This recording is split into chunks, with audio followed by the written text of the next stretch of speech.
Hello everyone and welcome back. I'm your host, Veteran Mountain Man, and it's another beautiful, beautiful day. Now, I wanted to talk to you today about something that's big in the news right now, and that is all the wildfires on the West Coast.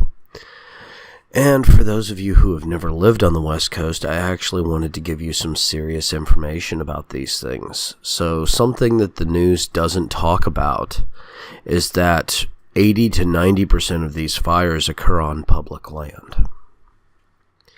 That's right, we're talking public land. That means land that is owned in trust for the populace.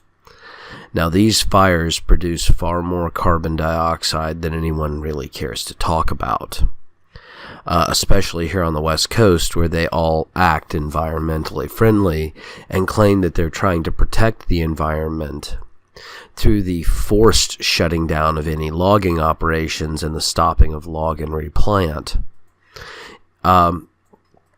This whole thing is a giant, insane bubble. Much of this started in the 1980s with the eco-terrorism of Greenpeace and Earth First, when they were spiking trees to stop people from logging while going to court to file injunctions against logging public lands.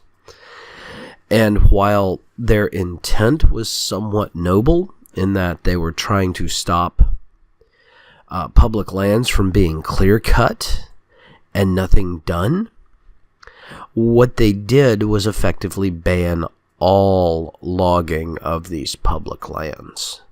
Not strip logging, all logging.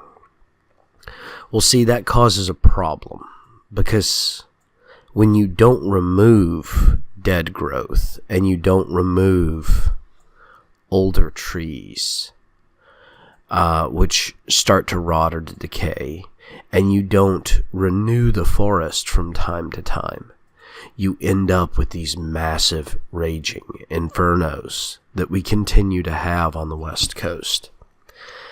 And what's really funny is many of these infernos only happen on the public lands and don't actually happen on the privately owned timberlands, which are regularly logged and managed.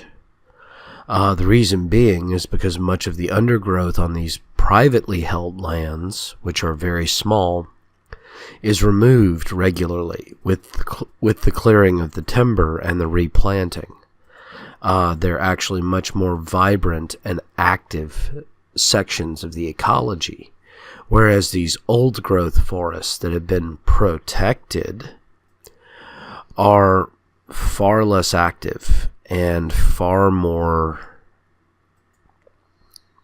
just kind of dead feeling when you're in them.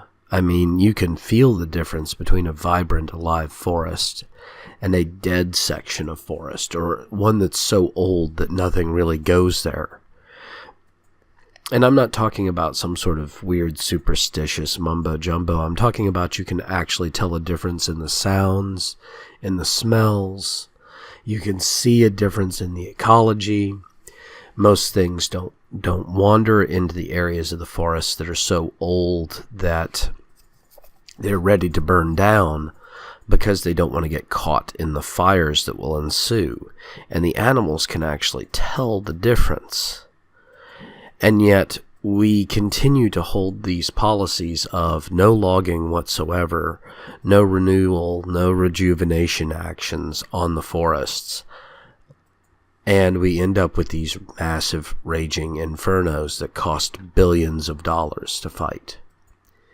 To me, it seems just utterly insane that we continue to do this. I mean, we've been doing this since the 1980s. That's almost 40 years, people. This obviously isn't working. How much longer are we going to continue pretending that this technique works when it doesn't? Well, I want to thank you all again for joining me. Please don't forget to like and subscribe or follow me on my other social medias as As Facebook, YouTube, and Twitter are starting to shut down more and more conservative accounts, please make sure you join me on some of my alternative media sources such as Minds, BitChute, and Gab as well, so that you can continue getting my content in the event that I do get banned on one of the main servers. Thank you all, and have yourselves a beautiful Saturday.